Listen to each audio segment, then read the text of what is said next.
चलिए बाबू लोग, भारत माता की जय के साथ आप लोगों को आज हम सामाजिक विज्ञान की ओर ले चलते हैं। जो भी विद्यार्थी 2025 में क्लास 10 का एग्जाम देंगे उनका मॉडल क्वेश्चन सेट है। ठीक है, ये जो है सरकार द्वारा जारी किया गया मॉडल क्वेश्चन है, झारखंड शैक्षणिक अनुसंधान एवं प्रशिक्षण परिषद रांची द्वारा। ठीक है, परीक्षार्थी यथासंभव अपने शब्दों में उत्तर दें। यहाँ पे लिखा हुआ है सभी प्रश्न अनिवार्य हैं। कुल प्रश्नों की संख्या 52 है, जिसमें प्रश्न 1 से 30 तक बहुविकल्पीय प्रश्नोत्तरी है। कितना है बाबू? बहुविकल्पीय, यानी कि MCQ। तो आज हम लोग MCQ ही देखने वाले हैं, तो सभी को ध्यान से देखिएगा और याद कीजिएगा। ठीक है, चलिए। और ये जो 30 नंबर का क्वेश्चन है 1 से 30 तक, ये केवल 1 अंकीय क्वेश्चन निर्धारित है।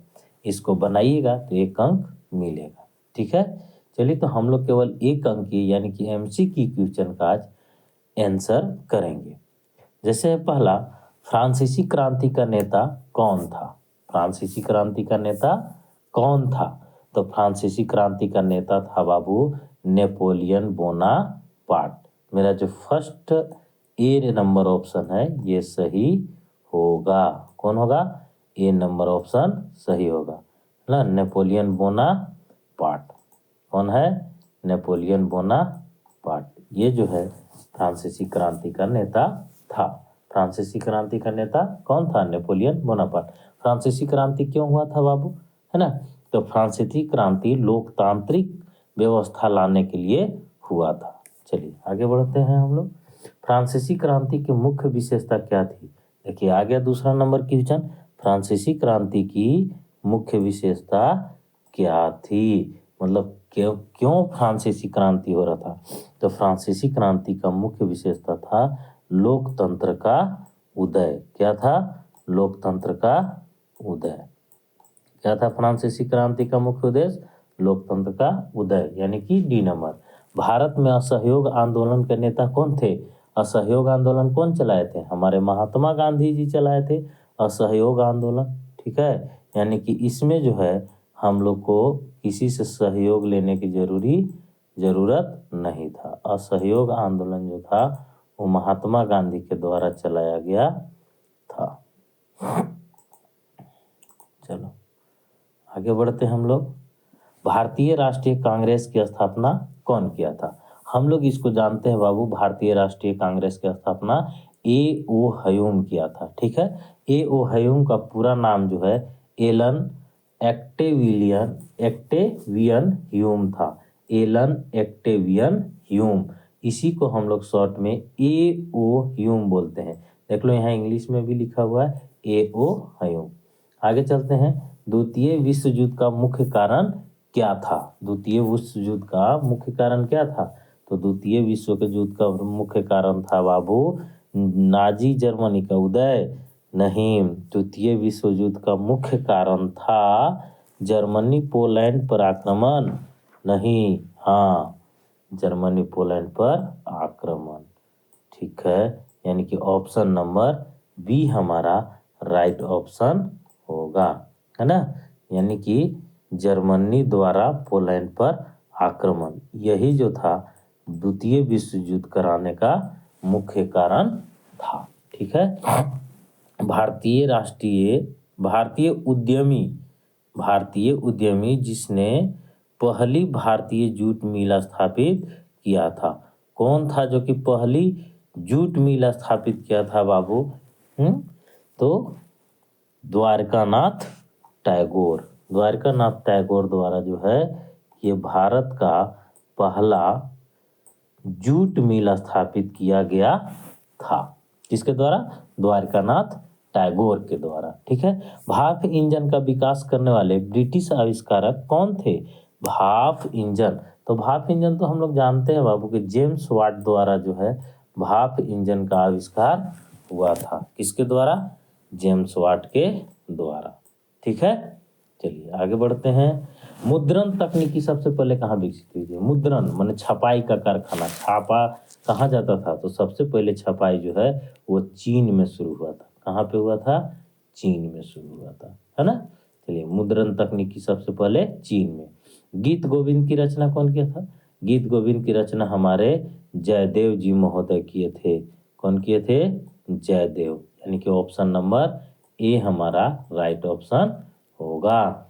महात्मा गांधी ने किस पत्रिका का संपादन किया? महात्मा गांधी यंग इंडिया का संपादन किया यार। महात्मा गांधी किस पत्रिका का संपादन किया? यंग इंडिया का। भारत छोड़ो आंदोलन कब हुआ था? भारत छोड़ो आंदोलन 1942 ईस्वी में हुआ था। ठीक है, अंग्रेजों भारत छोड़ो। तो भारत छोड़ो आंदोलन का शुरुआत कब हुआ था? 1942 ईस्वी में। और हमारा देश 1947 में आज़ाद ही हो गया था, है ना, 5 साल बाद। बाघ परियोजना की शुरुआत कब हुई थी? बाघ परियोजना की शुरुआत हुई थी बाबू 1973 ईस्वी में। ये तो आपको याद ही करने वाला चीज़ है ना। बाघ परियोजना की शुरुआत कब हुआ था? 1973 ईस्वी में। किस प्रकार की मिट्टी में कंकड़ की अधिक मात्रा होती है? हम लोग पढ़ चुके हैं बाबू, डिस्क्रिप्टिव वीडियो में भी बताए हैं हम कि कंकड़ किस में अधिक मात्रा में पाया जाता है। ये बांगर में अधिक मात्रा में कंकड़ पाया जाता है। ये पुरानी जलोढ़ मिट्टी होती है। काली मृदा का दूसरा नाम, ये भी हम लिखवा चुके हैं, है ना, डिस्क्रिप्टिव क्वेश्चन में जब हम पढ़ाई कर रहे थे तो उसमें ये लिखवाया गया क्वेश्चन है।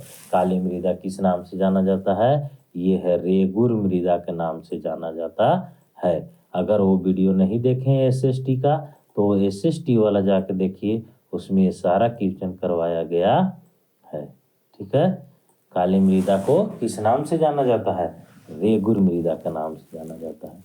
सुंदरवन राष्ट्रीय पार्क किस राज्य में स्थित है? ये भी क्वेश्चन करवाया हुआ है मेरा। सुंदरवन राष्ट्रीय पार्क किस राज्य में स्थित है? तो ये हमारा पश्चिम बंगाल में स्थित है। क्या है? पश्चिम बंगाल में स्थित है बाबू, पश्चिम बंगाल। ठीक है, ऑप्शन नंबर ए इसका राइट ऑप्शन होगा। नर्मदा बचाओ आंदोलन संबंधित है, ये सरदार सरोवर परियोजना से है। आज ही इसका डिस्क्रिप्टिव क्वेश्चन में हम लिखवाए हैं कि भारत के बहुउद्देशीय परियोजनाओं को लिखिए और उसको समझाइए। कौन कौन बहुउद्देशीय परियोजना है, इसमें ये क्वेश्चन आया था, है ना। नर्मदा बचाओ आंदोलन में 2-3 जो है बहुउद्देशीय परियोजना चलाया गया है, उसमें ये भी आता है सरदार सरोवर परियोजना। ठीक है, चलिए, जल किस प्रकार का संसाधन है? अनवीकरणीय, कृत्रिम, नवीकरणीय बाबू, जल नवीकरणीय संसाधन है। जल कैसा संसाधन है? नवीकरणीय, इसको बार बार उपयोग किया जा सकता है, ये नवीकरणीय संसाधन है। श्रीलंका का राजकीय धर्म, श्रीलंका में राजकीय धर्म बाबू बौद्ध धर्म है। वहाँ पे जो है ना वो बौद्ध धर्म राजकीय धर्म है। चलिए, श्रीलंका का राजकीय धर्म बौद्ध धर्म। आगे बढ़ते हैं। बेल्जियम में डचों की आबादी लगभग कितनी प्रतिशत है? कितनी होना चाहिए, यहाँ कितनी लिखा हुआ है, कितनी प्रतिशत है बेल्जियम में डचों का? तो ये है आपका 59%। क्या? 59% जो है वो डचों की आबादी है। कहाँ? बेल्जियम में। चलिए, निम्नलिखित में से कौन सी शक्ति केवल केंद्र के पास है? निम्नलिखित में से कौन सी शक्ति केवल केंद्र के पास है? केंद्र मतलब आपको, जैसे केंद्र सरकार, एक राज्य सरकार होती है, जैसे कि झारखंड में अभी राज्य सरकार किसके हाथ में है? हेमंत सोरेन के हाथ में। केंद्र सरकार हमारे महामहिम मोदी जी, है ना, नरेंद्र दामोदर दास मोदी। तो वो केंद्र शक्ति है, केंद्र के पास केवल जो है वो रक्षा का जो है वो केवल केंद्र के पास शक्ति रहता है। किसका? रक्षा का। रक्षा का जो शक्ति है बाबू वो केवल केंद्र के पास रहता है, यानी कि ऑप्शन नंबर बी हमारा राइट ऑप्शन होगा। चलिए आगे बढ़ते हैं। क्या है कि विकेंद्रीकरण क्या है? विकेंद्रीकरण मतलब बाबू कि कोई भी शक्ति को एक जगह से हटा के दूसरे तीसरे जगह कर देना, है ना। यानी कि केंद्र से राज्यों की शक्ति का हस्तांतरण होता है ना, हस्तांतरण, तो उसी को हम लोग कहते हैं विकेंद्रीकरण। यानी कि ये जो है ऑप्शन नंबर सी होगा, ठीक है। केंद्र से राज्यों की शक्ति का हस्तांतरण, है ना। चलिए आगे बढ़ते हैं हम लोग। क्या है 22 नंबर में, भारत के पूर्वोत्तर राज्यों द्वारा अधिक स्वायत्तता की मांग का मुख्य कारण क्या है। भारत के पूर्वोत्तर राज्यों द्वारा अधिक स्वायत्तता की मांग का मुख्य कारण क्या है ना। What is the main reason of the demand of more autonomy by the northern state of India, है ना। क्या है बाबू, सांस्कृतिक और भाषाई अंतर, ये जो है ये बहुत ज़्यादा स्वायत्तता होती है ना। पूर्वोत्तर राज्यों द्वारा अधिक स्वायत्तता की मांग का मुख्य कारण है उन लोग का संस्कृति, रहन सहन और भाषा जो बोला जाता है वो बहुत अंतर है ना। चलिए आगे बढ़ते हैं। एक लोकतंत्र, एक लोकतांत्रिक सरकार, एक लोकतांत्रिक सरकार, है ना, एक लोकतांत्रिक सरकार को मुख्य विशेषता क्या है। गलत लिखा हुआ है बाबू। एक लोकतांत्रिक सरकार का मुख्य विशेषता क्या है ना। तो एक लोकतांत्रिक सरकार का मुख्य विशेषता है शक्ति का केंद्रीकरण, शक्तियों का पृथकीकरण, व्यक्तिगत अधिकारों का संरक्षण, उपरोक्त में से सभी। ये सभी जो है इसका राइट ऑप्शन होगा, यानी कि ऑप्शन नंबर डी जो है बाबू, एक लोकतांत्रिक सरकार का ये सारे विशेषताएं पाई जाती है, ठीक है। चलिए हम लोग आगे की ओर बढ़ते हैं, है ना। यानी कि क्वेश्चन नंबर 24, निम्नलिखित में से कौन भारतीय संविधान का एक प्रावधान है जिसका उद्देश्य लिंग समानता को बढ़ावा देना है। निम्नलिखित में से कौन भारतीय संविधान का एक प्रावधान है जिसका उद्देश्य लिंग समानता को बढ़ावा देना है। तो अनुच्छेद 15, है ना। अनुच्छेद 15 में जो है वो लिंग समानता को बढ़ावा देने का प्रावधान मिलता है। भारत किस प्रकार का राज्य है। तो भारत राज्य नहीं देश है ना, राज्यों का समूह है, ऐसे राज्य एक बोला जाता है। भारत किस प्रकार का राज्य है बेटा बाबू, ये है, देखो सी नंबर में सारा कुछ दिया हुआ है सर। संप्रभुत्व, लोकतांत्रिक, धर्मनिरपेक्ष और संघीय, ये सारे हैं इसमें भारत के अंतर्गत। तो भारत इस राज्य किस प्रकार का राज्य है, प्रभुत्व है, संप्रभुत्व माने सारा कुछ इसके पास है, लोकतांत्रिक है, यहाँ पे चुनाव व्यवस्था से सारे चुने जाते हैं, धर्मनिरपेक्ष, कोई धर्म को, सभी धर्म को बराबर मान्यता दिया गया है, और संघीय व्यवस्था है, यानी कि राज्यों का संघ है भारत।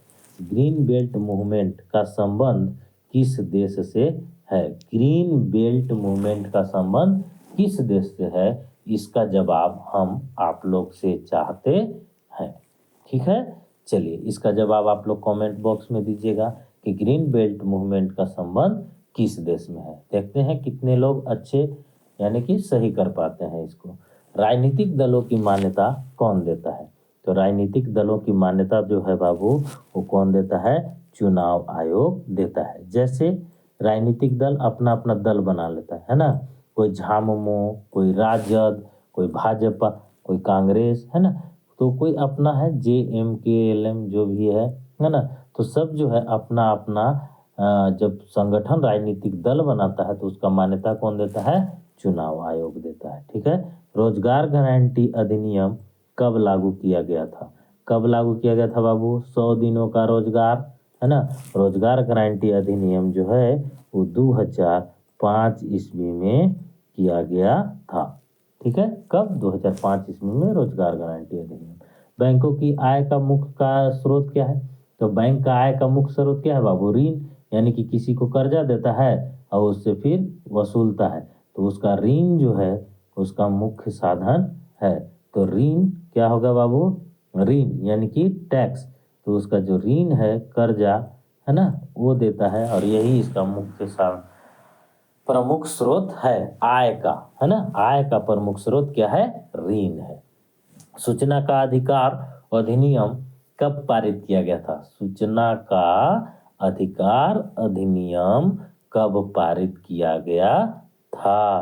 तो 30 नंबर क्वेश्चन है बाबू, सूचना का अधिकार अधिनियम जो है वो 2005 में ही पारित किया गया था।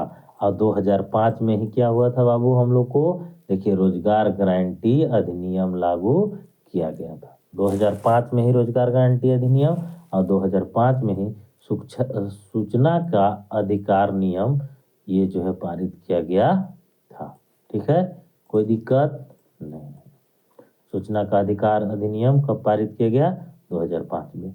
ये सारे डिस्क्रिप्टिव क्वेश्चन अति लघु उत्तरीय प्रश्नोत्तरी और लघु प्रश्नोत्तरी उत्तरती मतलब जो भी अति लघु उत्तरीय प्रश्न और दीर्घ लघु उत्तरीय प्रश्न और ये सारे प्रश्नों का उत्तर हम डिस्क्रिप्टिव क्लास में देंगे। ठीक है, उसमें बोर्ड पे आपको बताया जाएगा और सारा का क्वेश्चन आंसर लिखवा दिया जाएगा। ठीक है, तब तक के लिए पढ़ते रहो, खूब पढ़ो और एग्जाम में अच्छा करो, आगे बढ़ो। ठीक है, धन्यवाद।